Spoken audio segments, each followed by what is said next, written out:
Quero saudar a toda essa igreja que está aqui reunida neste templo esta noite, com a graça e a paz do Senhor Jesus. E convidar os irmãos para abrirem a Bíblia no capítulo 103 do livro de Salmos. Salmos, capítulo 103. Onde está escrito assim: bendize, ó minha alma, ao Senhor, e tudo o que há em mim, bendiga o seu santo nome. Bendize, ó minha alma, ao Senhor, e não te esqueças de nenhum só dos seus benefícios. Ele é quem perdoa todas as tuas iniquidades, quem sara todas as tuas enfermidades, quem da cova redime a tua vida e te coroa de graça e de misericórdia, quem farta de bens a tua velhice, de sorte que a tua juventude se renova como a da águia. O Senhor faz justiça e julga a todos os oprimidos. Manifestou os seus caminhos a Moisés e os seus feitos ao povo de Israel. Amém. Eu tenho um sonho de uma vez escrever um seminário completo de 3 dias só no Salmo 103. Que salmo riquíssimo! Você já pensou alguém falando com a sua alma, aconselhando a sua alma? É esse salmista. Ele diz: minha alma, bendize o Senhor, e tudo que é em mim, bendiga o seu santo nome.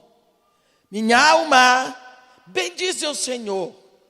Não te esqueças, viu, de nenhum só dos seus benefícios, porque a alma da gente sempre esquece o bem e lembra o mal. Nós esquecemos os bens e lembramos das dores. Que coisa, não é? Ele diz: minha alma, fica sabendo que é Ele quem perdoa todas as tuas iniquidades, todas, sua iníqua. Minha alma, é Ele quem sara todas as tuas enfermidades, sua doente. É Ele quem da cova redime a tua vida e te coroa de graça e de misericórdia, velha. Está vendo? É Ele quem farta de bens a tua velhice, de forma que a tua juventude se renova como a da águia.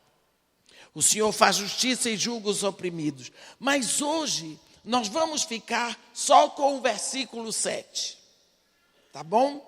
Vamos ficar só com o versículo 7, onde o salmista começa a falar, e agora não é para a sua alma. A partir do versículo 6, ele começa a se gabar do Deus dele. Então, no versículo 7, ele diz: manifestou os seus caminhos a Moisés e os seus feitos ao povo de Israel. Que coisa interessante. A manifestação dos caminhos de Deus, ele dá para Moisés. E a manifestação dos seus feitos, dos seus prodígios, ele dá para o povo. Então, vamos ver aqui quem levou a melhor. Moisés tem os caminhos de Deus revelados a ele. Ele não entrava em contradições, mas o povo que teve a revelação dos feitos de Deus, esse entrava em contradição toda hora. Então, nós temos que chegar à conclusão que é melhor ter a revelação e a manifestação dos caminhos de Deus do que dos milagres. Mas como é que nós vamos conhecer esses caminhos de Deus, se o próprio Deus diz assim em Isaías 55: os meus caminhos não são os vossos caminhos, e nem os meus pensamentos são os vossos pensamentos. Porque o quanto distam os céus da terra, os meus caminhos são mais altos que os vossos caminhos, e os meus pensamentos mais altos que os vossos pensamentos. Ainda Paulinho de Tarso vem em Romanos e diz: quão insondáveis são os teus juízos, quão inescrutáveis são os teus caminhos. Então, como é que nós vamos saber dos caminhos de Deus? Ora, conhecer os caminhos de Deus totalmente significa conhecer totalmente a mente de Deus, e isso é impossível para quem não é Deus. Mas nós podemos, assim como Deus desvendou para Moisés, seguir o desvendamento do caminho de Deus, do modo como Deus se move, pelo que ele já revelou na Bíblia. Deus tem alguns modos claros pelos quais ele se move. E se nós nos aplicarmos o coração a aprender essas coisas, vamos sofrer menos. Por exemplo, um modo, eu tenho estudado isso profundamente, mas eu quero hoje falar de um modo através do qual Deus se move. Porque Deus não muda, mas Deus se move. Deus promete alguma coisa aqui, e depois você tem impressão que ele esqueceu de você. Lá, na hora certa, ele cumpre e você fica boquiaberto, assustado, porque você achava que Deus já tinha esquecido daquilo, porque passou muito tempo.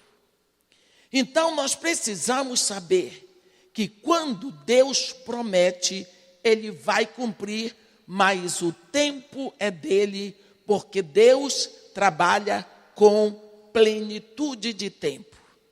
E essa história te dizer: Senhor, apressa-te em socorrer-me. Deus tem o tempo dele.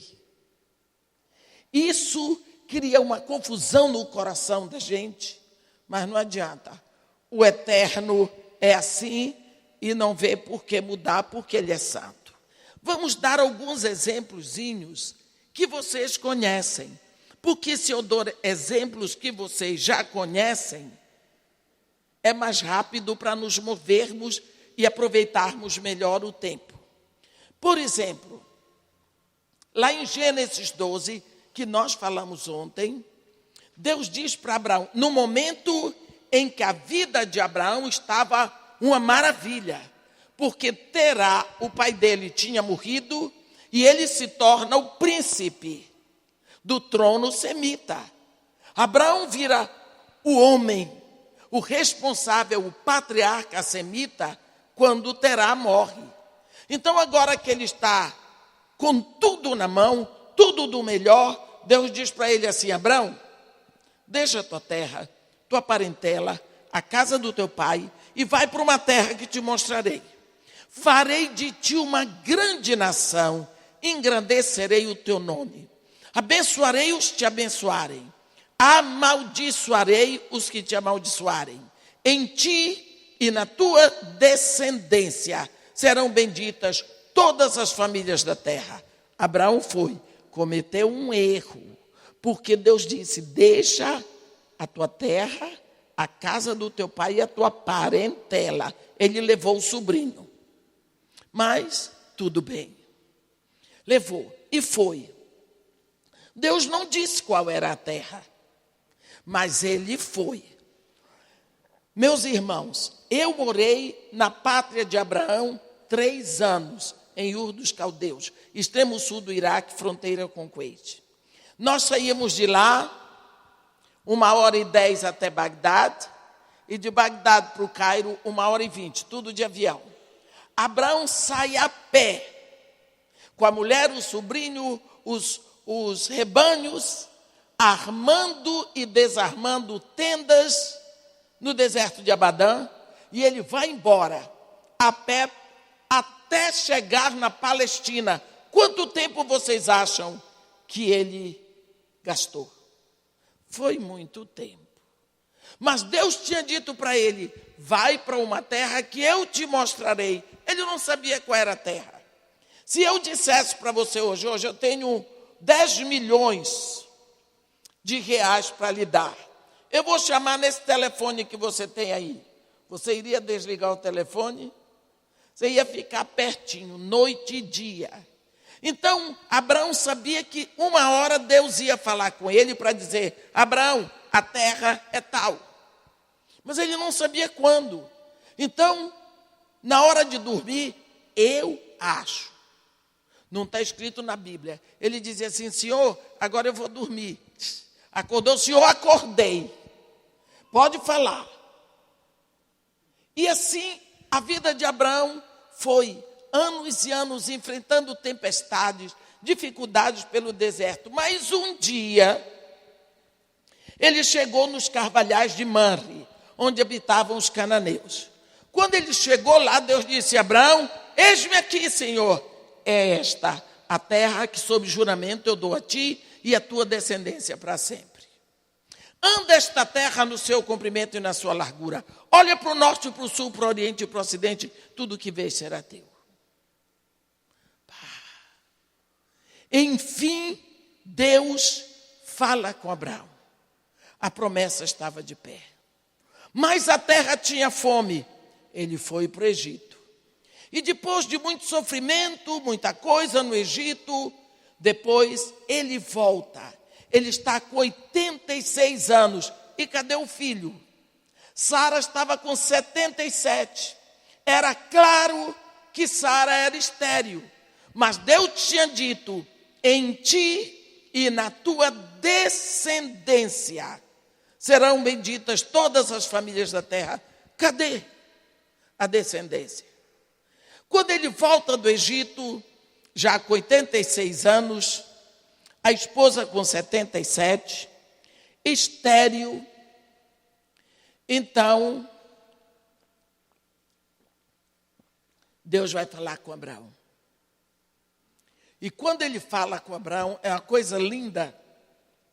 Ele diz: Abraão, eu sou o teu escudo, o teu galardão será sobremodo grande. Quando Abraão ouviu isso, ele diz assim: o que mais poderás me dar se um filho tu não me deste? E o herdeiro da minha casa é o Damasceno Eliezer, um escravo nascido na minha casa. E Deus diz para ele: não, Abraão, não é assim. Não é este o teu herdeiro. O teu herdeiro será um filho nascido de ti. Abraão tomou um choque. Ele disse: vem aqui, Abraão, vem cá, vem cá. Agora olha para o céu. Isso era noite, só pode ser, né? Olha para o céu e conta as estrelas. Vê se tu podes enumerá-las. Abraão ficou lá considerando. Ele disse: pois é assim, Abraão, que vai ser a tua descendência. A tua descendência será tão numerosa que de numerosa ninguém poderá contar. Porque se alguém puder contar a tua descendência, as estrelas do céu, também poderá contar a tua descendência, que será numerosa como a areia que está na praia do mar. Olha, Abraão segurou esta palavra. E você imagina Abraão entrando em casa para falar com Sarinha, para dizer para a mulher dele o que Deus tinha falado com ele. Lá na Bahia tem um ditado assim: quem tem segredos, não conte à mulher casada, porque ela conta ao marido e o marido aos camaradas. Mas não é só mulher que faz isso, não. Homem bem casado, ele conta as coisas para a esposa dele. Parece que eu estou vendo Abraão, com aquela palavra, chega e diz: Sarinha, o Senhor falou comigo. Ele disse que o nosso herdeiro não é esse aí, o Eliezer, não. Ele disse que é um filho nascido de mim, Sarinha. Coitada de Sara, contemplou o ventre, viu a impossibilidade, olhou para o paredão e pensou: desse mato não sai coelho, eu estou impedindo a alegria do meu senhor? Sabe, marido, já que é um filho nascido de ti, eu tenho uma escrava jovem. Deita com ela para nascer teu filho. Abraão não esperou segunda sugestão. Correu e engravidou a escrava. Deus não faz as coisas. Essa história que Deus escreve certo por linhas tortas não existe. Deus escreve certo por linhas certas. O filho seria do casamento dele. Bem, aí nasce Ismael. Passam-se os anos. Dor. E Sara não engravidava. Lá, um belo dia, Abraão estava com 99 anos e Sarai estava com 90. E Deus aparece para ele. E diz assim: Abraão, Sara, tua mulher, preste atenção, no capítulo 18, você vê isso em Gênesis. Sara, tua mulher, onde está? Ele diz, está aí dentro da tenda. Ele diz, pois de hoje um ano eu voltarei a ti e Sara, tua mulher, terá tido um filho. Até Sara riu. E depois de um ano o filho nasceu. Preste atenção. Deus prometeu aqui. Deus está cumprindo aqui. Por quê? Porque o tempo de Deus é esse. O que se passa nesse meio, parece que Deus esqueceu da promessa. Mas Deus não precisa que ninguém lembre a Ele do que Ele disse. Porque a palavra de Deus, ela vai ser cumprida contra ou a favor da vontade de quem quer que seja. Porque Deus diz, assim como desce do céu a chuva e a neve, e para lá não retorna, sem que antes tenham regado a terra e feito a produzir, para dar semente ao que semeia e o pão ao que come, assim é a palavra que sai da minha boca. Não voltará para mim vazia, mas fará o que me apraz e prosperará naquilo para que a designei. É preciso que nós saibamos que Deus, havendo dito, Ele vai cumprir. Se Ele disse, Abraão, em ti e na tua descendência serão benditas todas as famílias da terra, isso vai acontecer. E não há quem possa impedir, porque é palavra de Deus. As promessas de Deus, elas podem ser condicionais, podem ser absolutas. Quando Deus dá uma promessa absoluta, é essa: Abraão, eu vou fazer isso. Mas existem promessas condicionais. Por exemplo, se quiseres e me obedeceres, comerás o melhor dessa terra. Se abrires bem a tua boca, eu a encherei. Se o meu povo que se chama pelo meu nome se humilhar, orar, buscar a minha face e se arrepender dos seus maus caminhos, eu ouvirei do céu, perdoarei seu pecado, sararei sua ferida, a sua terra, estarão abertos os meus ouvidos para a oração que se fizer nesse lugar. Aí é promessa condicional. Se você fizer o que eu estou lhe dizendo, então eu vou fazer tal e tal coisa. Aí depende do que vai fazer. Mas tem promessas absolutas. Vou lhe dar exemplo de uma. Havia em Jerusalém um homem piedoso de nome Simeão. Quando ele ainda era jovem, o Espírito Santo disse para ele que ele não morreria sem antes olhar, ver o Salvador. E ele como todo crente, abriu a boca, certamente falou com os outros. Porque você sabe que crente tem a língua solta. Não conte segredo a crente. Porque eles falam. Tem mania de abrir o coração.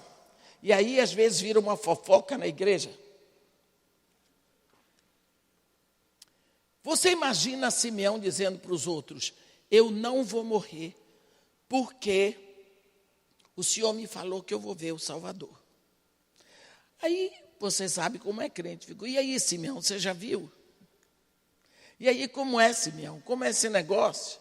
E os anos foram se passando, e Simeão foi ficando velho. E aí, Simeão, quer dizer que você, enquanto não vê o Salvador, você está seguro, não vai morrer. Então, ele passou a ser encarado assim, numa maneira jocosa. Simeão já estava bem velho. E as pessoas achavam ele engraçado por causa disso. Quando ele estava bem velho, um dia, ele estava em casa e sente no coração uma necessidade, um desejo tão forte de ir ao templo. Eu fico imaginando o sacrifício daquele homem, levantar, botar a capa, botar o quipá dele, pegar a muleta dele, como é que chama, a bengala, e sair em direção do templo, naquele frio. Quando ele chegou lá, que ele conseguiu subir aqueles 15 degraus, você imagina ele se encostar no lugar mais próximo que tinha, porque depois de velho o corpo pesa. A gente só sabe disso quando fica velho. Pesa, eu não sei porquê, mas pesa. Era um dia normal de trabalho no templo. Os sacerdotes fazendo o seu trabalho, peregrinos entrando e saindo, pessoas trazendo, casais jovens, trazendo seus filhinhos para serem apresentados, para serem circuncidados. E Simeão estava lá. De uma hora para outra, o coração dele aqueceu. Sabe quando alguém diz um segredo no seu ouvido, que vem aquele hálito quente? É assim que o Espírito fala no coração da gente, não é? O coração aquece. Aí, ele ficou atento, olhou para trás, vinha entrando um casal jovem com um bebezinho de 8 dias. Simeão levantou, mas do coração dele veio uma adoração tão grande. Este homem levantou a voz e começou a adorar. A adoração dele foi tão veemente que se tornou num cântico. E ele ia se movendo na direção do casal. E ali acontece algo inesperado, porque não tem uma mulher que entregue seu filhinho único primeiro nas mãos de um desconhecido. E Maria estende a criança para Simeão. E ele adora aquela criança. E quando ele acaba, ele diz assim: agora, Senhor, podes levar em paz o teu servo, segundo a tua palavra, porque os meus olhos já viram a tua salvação. Segreda um ouvido, uma profecia no ouvido de Maria, dizendo também: uma espada traspassará o teu coração, se referindo à cruz. Pega a bengala dele e desce do templo para morrer, porque a promessa de Deus para ele era que ele não morreria antes de ver aquele menino, mas agora ele já viu, então ele vai embora. Nunca mais a Bíblia menciona o nome de Simeão. Isso é uma promessa absoluta. Deus vai fazer independente do que você faça. Noé, Deus mandou Noé fazer uma aberração aos nossos olhos. Porque você, quando constrói um navio, um barco, você constrói perto do lago, ou do rio, ou do mar. Mas construir um navio daquele tamanho no deserto, Logicamente, o povo passava por ele e dizia: aí, Noé, como é que você vai levar isso para o mar, Noé? Não precisou, Deus levou o mar até lá. Porque Deus mandou fazer. Noé fez a arca, o resto é com Deus. Mandou botar os animais e as 8 pessoas lá dentro, o resto é com Deus. Quando Deus promete, Ele vai fazer. Nós precisamos aprender isso. Quando o povo de Israel tinha todo debandado de Deus, porque começou o ministério de Jezabel dentro de Israel, porque ela casou com Acabe, levanta-se o profeta Elias. Elias aparece assim, do nada na história. Elias, o tesbita dos moradores de Jabes de Gileade, no capítulo 17 de 1 de Reis. Deus manda ele ir a Acabe para dizer a profecia. E Deus diz para ele: agora você vai para Querite. Elias estava sofrendo o que Deus estava sofrendo, porque o povo se afastou de Deus. E já que Elias queria o povo de volta para Deus, na realidade o que ele queria era um avivamento em Israel, o povo retornando para Deus. E se ele queria na terra o que Deus queria no céu, você liga na terra e Deus liga no céu. Então Deus disse: já que você quer, eu vou lhe preparar para ser o canal para o avivamento de Israel, para que esse povo venha para mim. Como é que Deus prepara Elias? Primeiro você vai aprender que eu sou um Deus de aliança, que eu cumpro a palavra que eu digo, que eu sou fiel. Como é que Deus ensinou isso para o profeta? Você vai para lá, para Querite, porque eu ordenei aos corvos que te levem alimento, e tu vais beber a água da fonte de Querite. Ora, como que Elias vai aqui aprender que Deus é fiel? Querite é uma palavra que significa aliança. Como Deus vai ensinar ao profeta que ele é fiel à sua palavra? Ele diz: ordenei aos corvos que ali mesmo te alimentem. No livro de Jó, nós aprendemos que o corvo é um animal que, quando o filhinho dele está faminto e vai atrás de alimento, o filhinho encontra o alimento e o corvo toma o alimento do bico do filho para ele. Ele é tão voraz por comida que ele toma, deixa o filho morrer de fome, mas ele enche o papo. Então, como é que um animal desse vai levar comida para alguém?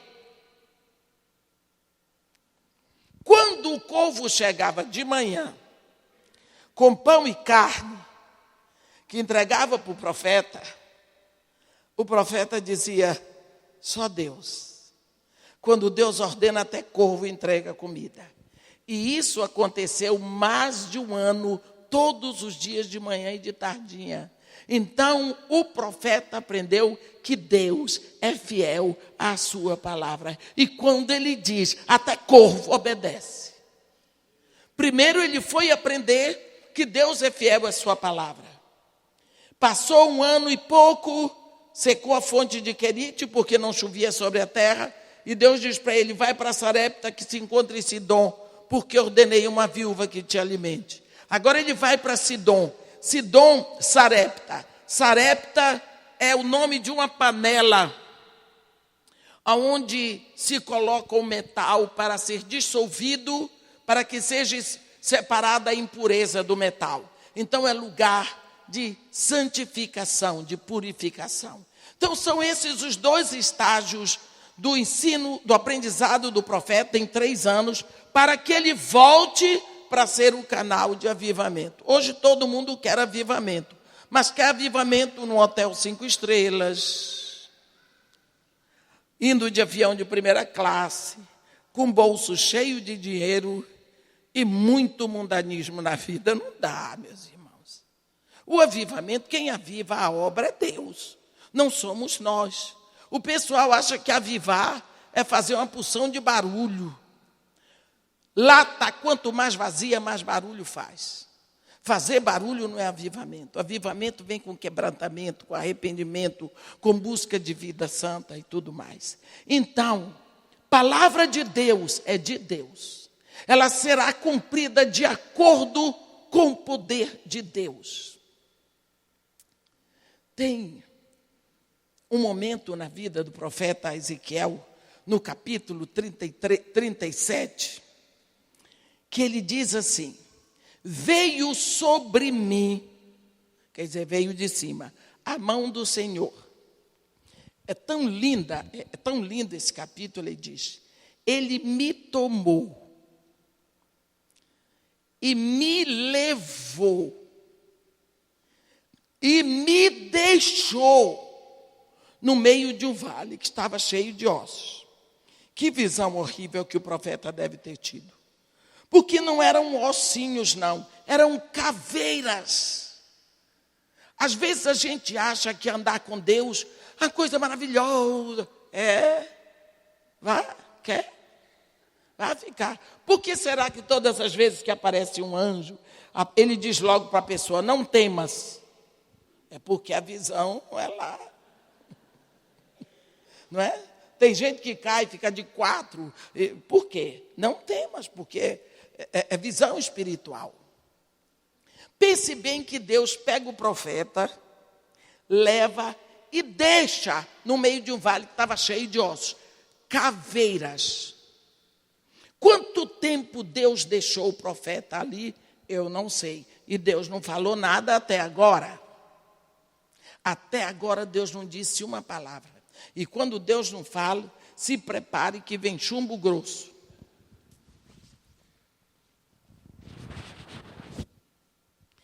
Aí o profeta diz: e me fez andar em volta do vale. Agora Deus vai levar o profeta para andar. Para que o profeta tem que andar em volta do vale?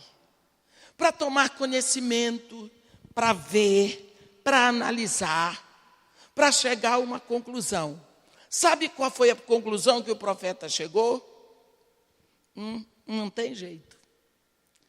O profeta diz assim: eram muito numerosos na superfície do vale e estavam sequíssimos. Você sabe o que é essa palavra sequíssimo? Quando a gente estuda a gramática, a gente aprende que esta palavra está no superlativo, absoluto, sintético, quer dizer, não tem. Porque se o profeta dissesse, estavam muito secos, você ainda podia dizer, estava muitíssimo seco. Mas quando diz sequíssimo, não tem nada acima.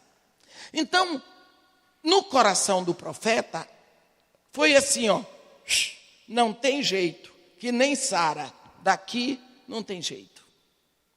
Então o profeta viu impossibilidade. Acabou.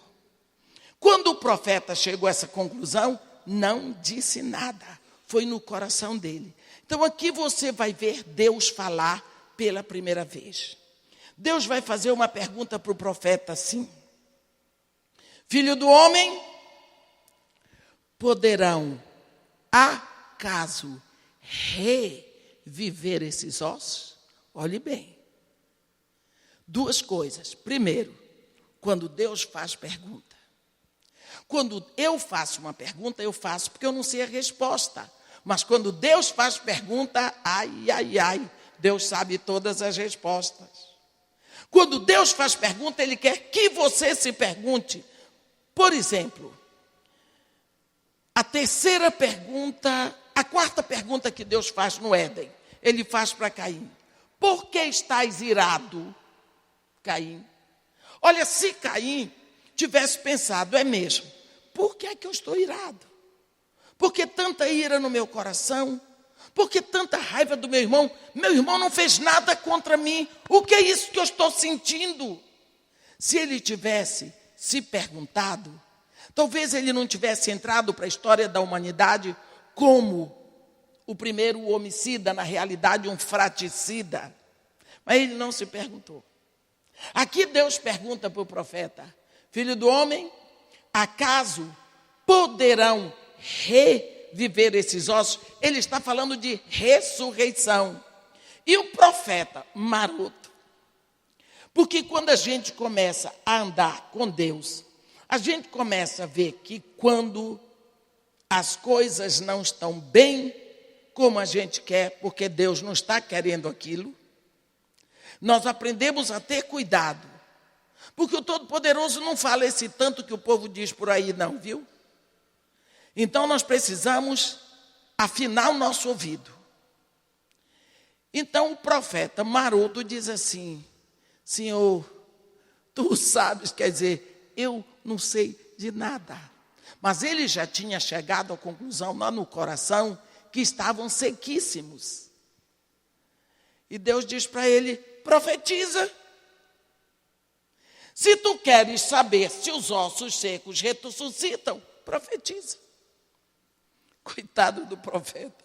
Profetizar sobre ossos secos é como profetizar sobre paredão. O profeta deve ter assustado. Ele diz: você profetiza da seguinte maneira: ossos secos, ouvi a palavra do Senhor. Vocês iam pagar um mico desse? Porque osso seco, por acaso, ouve?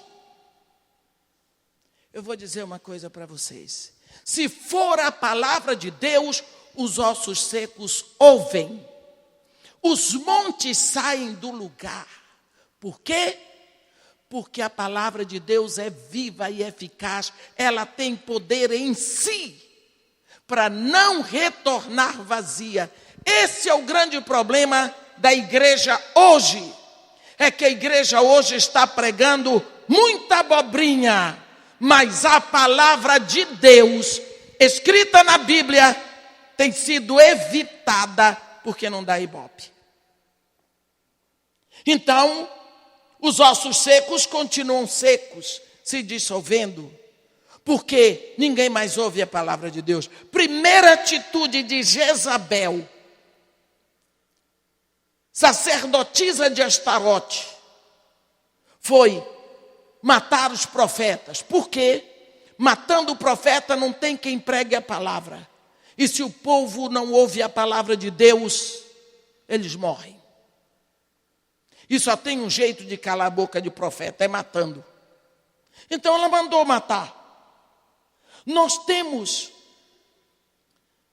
feito muita coisa, mas a atenção necessária à palavra de Deus nós não temos dado. Você vê, quando Deus promete algo, Ele vai fazer no tempo dEle. Eu vou pedir a vocês para dar uma olhadinha em Gênesis, no capítulo 17. Olhe o que está escrito. Não, no capítulo 15.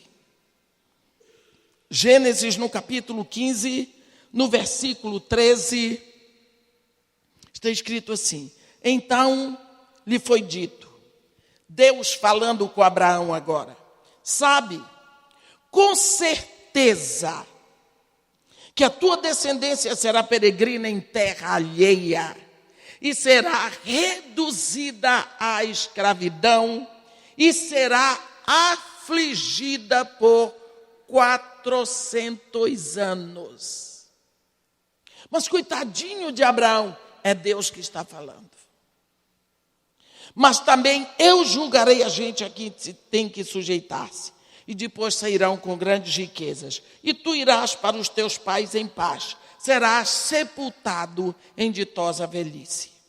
Na 4ª geração tornarão para aqui, porque não se encheu ainda a medida da iniquidade dos amorreus. Olhe bem.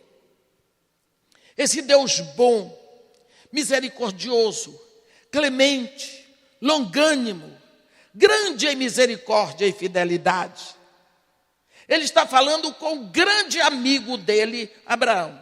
Abraão, a tua descendência será afligida por escravidão 400 anos e tu vais morrer.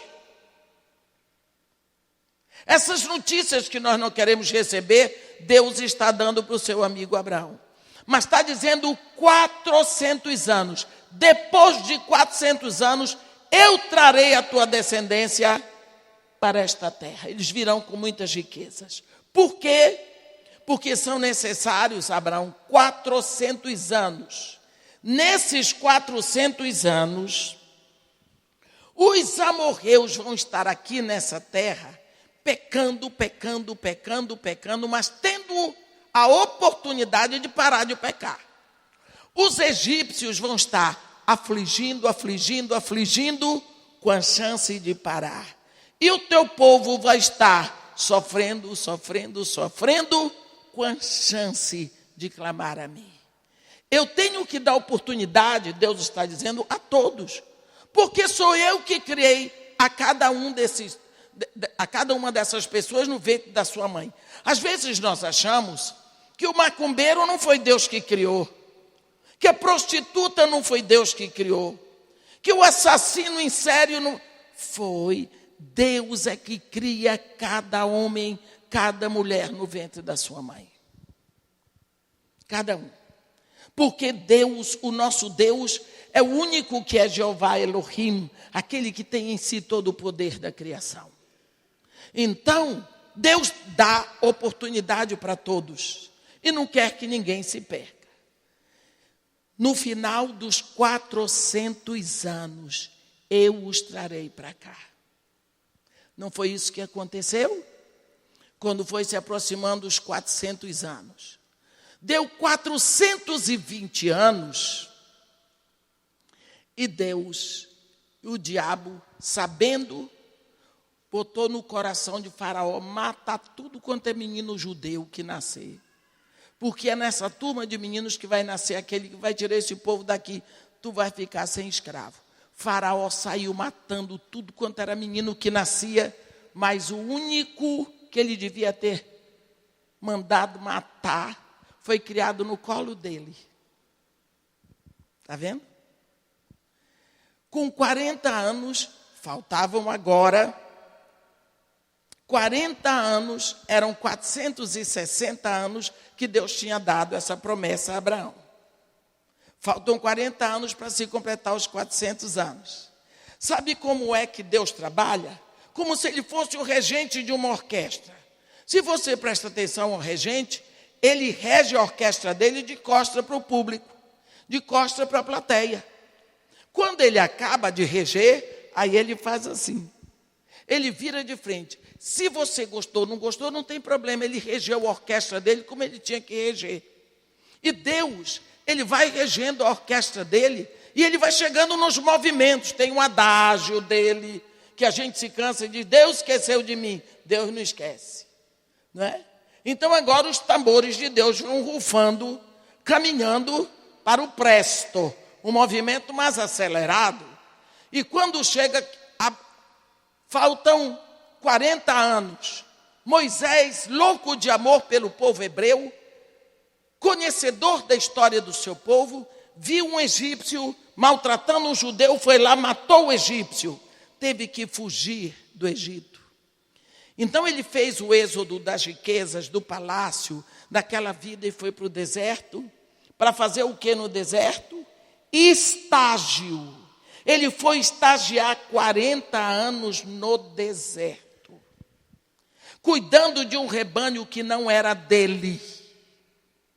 Porque ele ia ficar 40 anos depois, no deserto, cuidando de um rebanho que não era dele.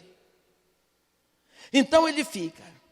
Quando faltam poucos meses, para que se completasse os 400 anos, Deus fala com Moisés no deserto. Nós não podemos explicar aqui tudo o que aconteceu, mas eu sei que Deus convence Moisés a voltar e ir falar com o Faraó. Quem é que podia chegar no palácio e ir direto lá no trono de Faraó? Quem?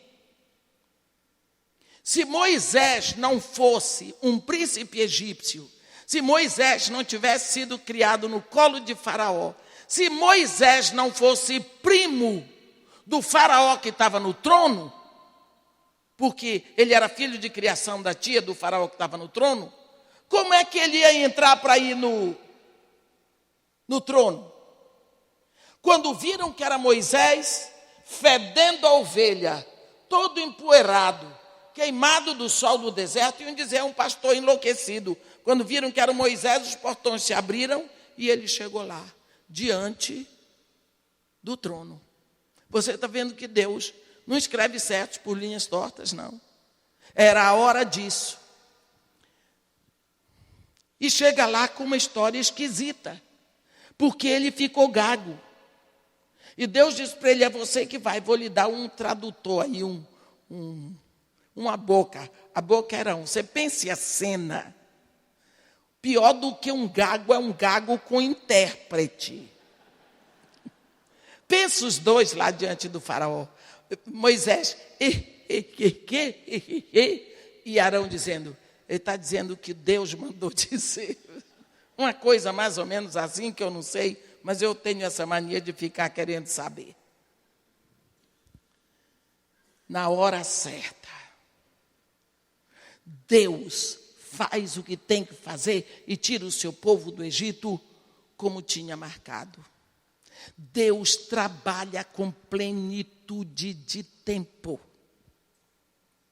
No tempo de Deus, você vê quanto tempo Deus prometeu para Eva, lá no Éden, que enviaria um homem que ia reverter o valor da queda do homem. Deus prometeu lá no Éden, em Gálatas 4:4. A Bíblia diz, vindo, porém, a plenitude do tempo, Deus enviou seu filho, nascido de mulher, nascido sob a lei. Foi a plenitude do tempo de Deus. Não é o tanto que nós aguentamos, o tanto que nós desejamos, mas é o tempo estabelecido pelo Todo-Poderoso. Vou dar mais um exemplo. José. Deus falou para José em sonho que ele seria o patriarca sobre os seus irmãos e sobre o seu pai. Coitado de José. No dia que falou, começou a ter problema. Os irmãos odiaram José. A Bíblia diz que eles não podiam mais nem falar para José. E não podiam mais nem olhar para José. De tanto ódio que eles tinham por causa da inveja.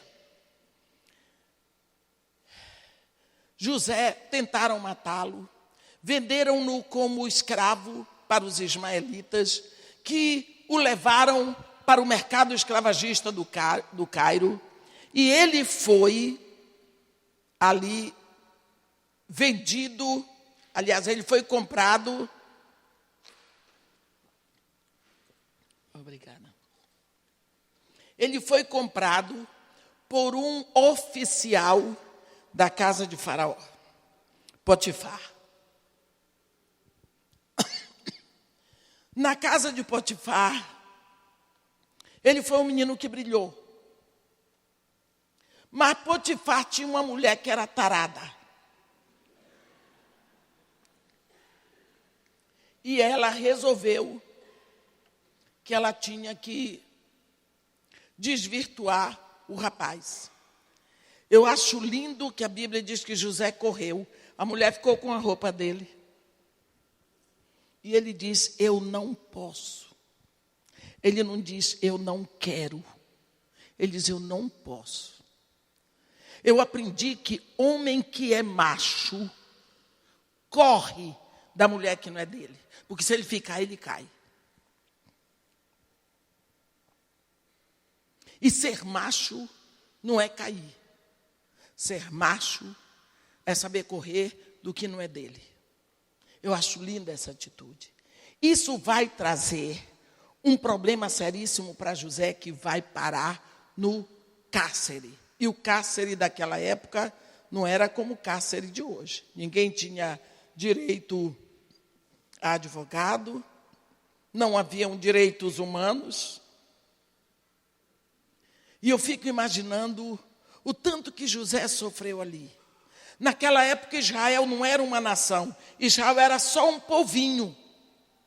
De poucas pessoas, 70 pessoas. Era a nação. 70 pessoas. A Bíblia diz, no Ramesh, que é um comentário hebraico, que o número de hebreus que entraram em Israel, era a família de Jacó, era de 70 pessoas. Esse menino estava numa terra, José, onde ele não conhecia os hábitos, a língua, onde ele não tinha nome, onde ele não sabia nada.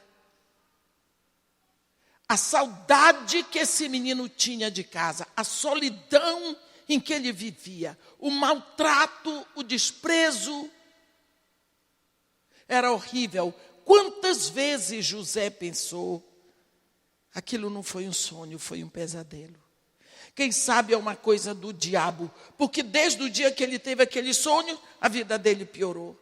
Ele podia pensar, nenhum dos meus irmãos passa pelo que eu estou passando. Por que só eu? Isso só pode ser do inferno. É o que nós pensamos, maioria das vezes. Depois de um tempo no presídio, ele brilhou no presídio, mas ele estava encarcerado. 2 homens egípcios foram presos e tiveram depois um sonho. E esse sonho nós conhecemos, José decifrou o sonho. Teve a revelação e aconteceu o que José havia dito. Um foi morto e o outro foi livre e voltou para a casa de Faraó. Os tambores estão se aquecendo para o grande finale. Deus está regendo a sua orquestra. E aí, lá, Deus agora vai dar 2 sonhos para o Faraó. Um das espigas mirradas e das espigas cheias. E outro das vacas gordas e das vacas magras. E o Faraó ficou enlouquecido porque queria a revelação daquele sonho. Não conseguiu. Até que já, desesperado, esse homem teve uma ideia que veio de Deus. Foi lá, procurou o Faraó e disse, olha, aconteceu isso lá na prisão, e esse rapaz que teve a revelação do meu sonho. O Faraó manda buscar. Os tambores de Deus estão chegando lá. Faltam pouquíssimos compassos. Não é? E quando chega lá, o Faraó conta os sonhos para José. José diz para ele, os 2 sonhos são um só. É linda aquela revelação. Eu nunca deixo de me emocionar quando eu vejo aquele menino interpretando os sonhos do homem mais poderoso da terra. Porque está se revelando o que Deus disse. E ele sai da presença de Faraó como o 2º homem mais poderoso do Egito, como governador do Egito. Pá! A orquestra terminou. O que Deus tinha prometido aqui, Ele está cumprindo aqui, no tempo dele. E não no tempo de José. Quantas coisas José sofreu nesse ínterim. De uma hora para outra, esse recheio, onde você diz, mas não é possível tanto sofrimento, tanta dificuldade na minha vida. Parece que Deus está nos amolando para cortar melhor quando chegar a hora. A Bíblia diz que o ferro, com ferro, você amola. Você vai amolar uma faca no algodão? Não, tem que ser no ferro. Então, situações de dificuldade vão acontecer na sua vida para que você esteja pronto na hora da realização da promessa. Deus vai lhe preparar. Quando o seu filho nasce, você quer que ele seja médico. Mas você não põe seu filho na universidade. Você vai botar no maternal, no jardim, ele vai fazer o primeiro grau, o segundo grau, para poder entrar na universidade. Então é a mesma coisa, vai se cumprir no dia que ele se formar em medicina. Mas nesse caminho houve muito investimento. Quando Deus dá uma promessa, Ele vai fazer. O que Ele vai investir no caminho, Ele vai investir. E quantas vezes nós procuramos desistir, falamos bobagem, aceitamos palavras dos outros, porque nós não sabemos que o caminho de Deus, uma das formas de Deus se mover é essa. Ele promete, faz de conta que esqueceu de você, porque Deus não é tagarela. Deus não tem que estar explicando coisa a nós o tempo todo, e na hora certa, no tempo de Deus, Ele vai fazer. Foi assim com Jesus, não é? Foi assim com Jesus. Quando chegou a hora de Jesus vir, a promessa que Deus tinha feito para Eva, ninguém acreditava. Os próprios apóstolos não acreditavam. Um dos versículos mais tristes na minha opinião, que eu acho, nos evangelhos, é Mateus 26, no capítulo 58, quando a Bíblia diz, mas Pedro o seguia de longe até ao pátio do sumo sacerdote. E tendo entrado, assentou-se entre os serventuários para ver o fim. Nem Pedro acreditava que Jesus se livrava daquilo, porque ninguém se livrava daquilo. E ao terceiro dia, Deus o ressuscitou como havia prometido. Quando Deus promete, meu irmão, Ele não tem que lhe explicar, nem a você, nem a mim, nem a ninguém. Quando Jesus Cristo no Getsêmani, Ele repetiu 3 vezes a mesma oração. Deus não deu nenhuma palavra para ele. A Bíblia diz em Lucas 22 que veio um anjo para confortá-lo. Só isso. Nada mais. Jó, na opinião de Deus, Jó era um homem íntegro, reto, temente a Deus, se desvia do mal. Quando começa aquela situação em que Jó começa a perguntar, porque Jó teve um luto total, falência financeira total, perda da saúde total, ainda vieram aqueles 3 amigos que ninguém merece. Tem uma versão na Bíblia que eu gosto, é a versão de King James, que Deus diz assim para Jó, Jó, eu não aguento mais com os seus 3 amigos, eles já me encheram a paciência. Você pensa, para encher a paciência de Deus, é uma expressão muito forte, porque eles pareciam loucos. Mas esses 3 amigos de Jó existem hoje, viu? Quando você está sofrendo, eles aparecem. Eles vêm de longe para lhe aperrear. Eu passei por isso quando minha filha morreu. Minha filha estava com 24 anos.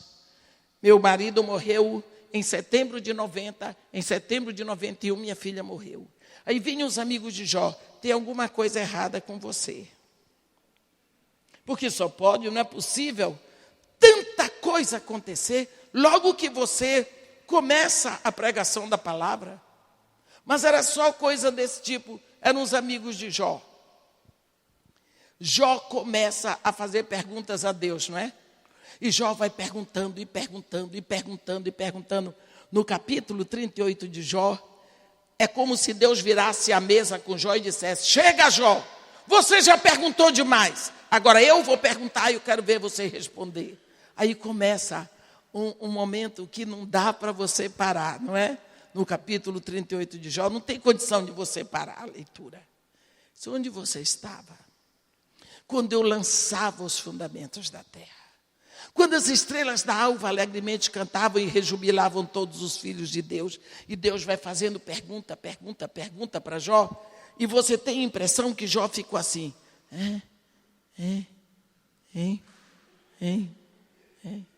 Não é lindo? No final, Deus não respondeu nenhuma pergunta de Jó. Vocês notaram? Mas, apesar de Deus não ter respondido a uma pergunta de Jó, Jó diz assim: eu te conhecia de te ouvir, mas agora os meus olhos te veem. Por isso eu me arrependo e me abomino. Falei coisas maravilhosas demais para mim. Coisas que eu não compreendia. O que foi que aconteceu ali? Deus não responde perguntas. Mas Deus leva a Jó a uma revelação maior da pessoa de Deus através do que Ele criou. Não é? Então, nós não precisamos de respostas. Nós precisamos de fé. Então, quantas vezes, eu não sei quais são as promessas pessoais que Deus tem para você, mas eu sei de uma coisa: se Deus prometeu, Ele vai cumprir no tempo dEle e não no seu. Enquanto isso, você precisa ter a fé para saber que aquele que prometeu é fiel e verdadeiro, e Ele tem em todas as suas promessas o sim e o amém. Eu me lembro quando eu estava com 11 anos, eu tive um sonho, e nesse sonho eu estava assim, parece que era numa praia, mas ao mesmo tempo era na minha cama, e havia assim, como se fosse um monte de areia, e eu ouvia um barulho como se fosse das ondas do mar. E havia alguém que era um homem, que eu só conseguia enxergar do joelho para baixo, aquele pé enorme, pé de homem, com um furo no meio. E a roupa dele, o vento levava os pedaços de um branco azulado, meio dourado, eu não sei, mas era muito branco. E uma luz tão forte, que eu não conseguia ver para cima, de tanto que brilhava. E ele me dizia assim: tu és minha, tu vais crescer, e com a palavra que eu vou botar na tua boca, eu vou te enviar a muitas nações, e muitos povos me conhecerão através de ti. Quando eu acordei, eu fiquei apavorada, porque eu achei que eu ia ser missionária, e eu não queria ser missionária de jeito nenhum, porque para mim, para ser missionário, tinha que ser entre os índios ou entre os africanos. E aí ia ser pobre, eu não queria ser pobre de jeito nenhum. Eu não queria ser pobre. Aí eu fiquei apavorada, fiz que nem Jonas. Eu tinha 11 anos. Eu nunca falei disso para ninguém. Nunca. Entrei na universidade, casei, fui fazer a minha vida. Eu só queria saber de vaidade e de intelectualidade. Sim, eu gostava muito de ler. 5 faculdades para fazer uma depois da outra. Com 20 anos eu já dava aula na faculdade. Era só isso que eu queria. Pobreza, nem pensar. Eu só queria cultura e dinheiro. Casei com o engenheiro da Petrobras. Olha para Deus. Aí, a Petrobras mandou meu marido como gerente da Petrobras Internacional para o Iraque. Aí nós fomos para o Iraque. Lá, era para ficar 5 anos, ficamos só 3, por causa da guerra do Irã com o Iraque. Lá, eu não levei nenhuma Bíblia, porque há muito tempo que eu não li a Bíblia. Eu não levei nada, eu tinha esquecido que um dia eu tinha sido crente. Aí, tinha uma pastorinha que passava Todos os dias, beduína na frente da minha casa, o nome dela era Surreila Zurraine. E ela levava o rebanho dela para pastar no cemitério muçulmano. E eu sempre gostei de criança. Então, ela passava 6 horas da manhã e eu botava ali um rubs, que é um pãozinho assim, onde dentro eu botava chinina, que é iogurte de carneiro, com um tomate, pepino, alface, e botava um sanquique, que é um suco de laranja tipo maguari, que é concentrado, a gente sacode assim com água, ela levava. 3 horas da tarde ela voltava, deixava ali. Então eu desenvolvi esse relacionamento com essa menina, porque lá no Iraque eles não gostam que os iraquianos tenham intimidade com estrangeiros, para os estrangeiros não ensinarem o que não presta. Bem, um dia, mais ou menos 11 horas da manhã, eu ouvi, era o único rebanho que passava na frente da minha casa. Eu ouvi o barulho de um rebanho, olhei do 3º andar. Quando eu olhei, lá vinha a Surreila com o rebanho, eu gritei lá de cima e ela parou. E quando a pastora para, o rebanho para. Aí eu desci com tudo, que eu pensei que ela já ia embora de volta para o deserto. Aí nunca mais eu iria ver Surreila. Fui lá, perguntei o que era. Ela tinha, sabe aquela, a gente chama abaia, aquele manto preto aqui por cima, enroladinha assim, ela era bem magrinha. E eu perguntava para ela, o que foi que aconteceu? Por que você está voltando essa hora? Eu insisti tanto que ela pegou assim a mãozinha e abriu aqui. E eu vi que aquela trouxa que ela tinha, que era um cordeirinho. E ela botou a mãozinha assim debaixo da perna do cordeiro, não sei, ou da ovelha, para me mostrar. E eu acho que tinha quebrado, porque ela botou umas taliscas e enrolou com papiro, que tem muito papiro naquele lugar. Aí, quando ela fez assim, com a mão, esse animalzinho deu um berro, mas um berro tão forte, um gemido. Aquela menina levantou os olhos assim, aquele sol de quase 60 graus. As lágrimas desciam feito uma cachoeira. E ela gemia e apertava o animalzinho. Naquela hora eu ouvi, eu estava com 32 anos. Eu ouvi a mesma voz que falou no sonho comigo quando eu tinha 11. Tu és minha. Eu sou o teu pastor. Eu também estou sofrendo a tua perna quebrada. Me deixa cuidar de ti. Olha, eu sei que eu entrei em casa, a vida continuou, mas eu não me lembro os passos que eu dei para tomar para casa. Eu não me lembro que Surreila saiu dali. Eu entrei em casa. E quando eu me lembro de mim, eu estava ajoelhada no meio da sala. E a única oração que eu fiz, eu sei quem é o Senhor. Me leve de volta para o Brasil, se eu ainda presto. Porque eu tinha deixado tudo. Entrei pelo mundo. Dali, nós estávamos no final de julho. Quando foi no dia 22 de setembro, começou a guerra Irã-Iraque. Eu fui passar 6 meses no Kuwait, depois vim para o Brasil. Primeira aquisição minha, quando cheguei na Itália, foi comprar uma Bíblia. Nunca mais eu parei de ler a Bíblia. Fui para a igreja, entreguei minha vida a Jesus Cristo e a minha vida foi para o Evangelho. Nunca mais eu li praticamente outra coisa que não seja a Bíblia. O que eu quero dizer para vocês é, aquilo que ele disse em sonho para mim aos 11 anos, está se cumprindo na minha vida. Eu fiz em maio 70 anos de idade. Eu não conheço uma pessoa mais feliz do que eu. Fazendo esse trabalho. Eu vou fazer 25 anos de ministério. Nunca comprei uma roupa para mim. Nem um sapato, nada. Porque todo o dinheiro que eu ganho é para manter 148 crianças. Pergunta se eu estou triste.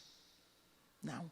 Eu que tinha pavor de pensar que eu ia ser pobre, hoje eu não me sinto pobre. eu me sinto a pessoa mais feliz que existe. A melhor coisa que podia ter acontecido na minha vida, aconteceu.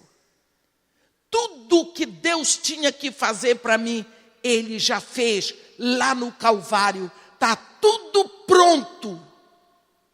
Eu não sigo Jesus pelo que Ele vai fazer. Eu sigo pelo que Ele já fez. Está consumado.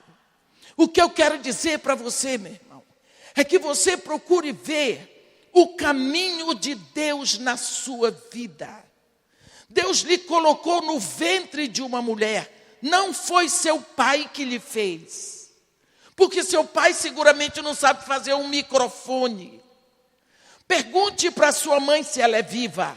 Mamãe, quantos dias de gravidez você estava de mim quando soube que eu estava grávida? Ela vai dizer 15 dias, 1 mês, 2 meses, 3 meses. Quando ela descobriu, você já estava lá. E Deus temperou você com as graças necessárias para você glorificar a vida dele, o nome dele aqui na terra. Para isso, Deus confiou a você um dom imensurável, para você ser filho de Deus dentro do mundo caído, um mundo que jaz no maligno. Ele botou você para ser a luz, para brilhar nas trevas. Então, por isso, você vai sofrer, você vai passar dificuldades, você vai ter que batalhar muito, mas o que está prometido para você, não é uma promessa para você viver aqui na terra, é uma promessa para a casa do Pai. Todos os dias você anda na direção de volta para casa. Você está voltando para a casa do Pai, onde há muitas moradas, onde Ele lhe espera no final dessa caminhada. Não estou profetizando a morte de ninguém, mas quero lhe dizer, você vai morrer, meu irmão. Se Jesus não lhe arrebatar, vai. Enfrente as dificuldades, não como problemas, mas como desafios a serem vencidos. Saiba que você não tem um passado, você tem uma história. E toda história, tanto tem fadas madrinhas, como tem bruxas. As bruxas passam, causam dano, sim, mas as fadas madrinhas ajudam. Portanto, olhe que Deus tem promessas para você. Saiba que no tempo de Deus Ele cumpre. Até lá, olhe para o autor e consumador da sua fé. Porque Deus manifestou os seus caminhos a Moisés. Moisés não teve que tomar caminhos errados. Então, procure ver que Deus se move. Ele não muda, mas Ele se move da forma que tem se movido na sua vida também, na minha e de todos nós. Amém? Que Deus nos abençoe e nos guarde. Que faça resplandecer o seu rosto sobre nós. E tenha misericórdia de todos nós. Amém.